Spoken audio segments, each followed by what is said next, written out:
అసలు భక్తి వరస తప్పేసింది. ఆడిగీడికి ఉపయోగపడుతున్నావు కానీ పొద్దున్న లేచి మోకాలు లేచి అలవాటు పోయింది, బైబిల్ చదివి అలవాటు పోయింది. నీ ఒరిజినల్ ఇది కాదు.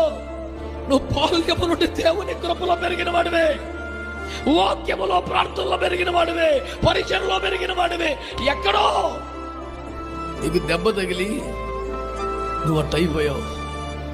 నువ్వు ఉద్దేశపూర్వకంగా చెడిపోయినడివి, భక్తిహీనుడివి, బలహీనుడివి కాదని నీ మనసు ఎరిగిన దేవుడు ఆహారము నుండి లాజరును ప్రేమించినట్లుగా నిన్ను ప్రేమిస్తూనే ఉన్నాడు. నీ కోసం వచ్చాడు. అక్కలిద్దరు అడ్డొచ్చినా, సమాధి రాయి అడ్డొచ్చినా యేసు నిన్ను చూడాలని కోరుకుంటున్నాడు.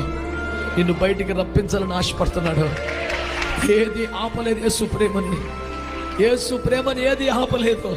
యేసు ప్రేమను నీ అవిశ్వాసం ఆపలేకపోయింది. యేసు ప్రేమను నీ వ్యతిరేకమైన వాదాలు ఆపలేకపోయినాయి. యేసు ప్రేమ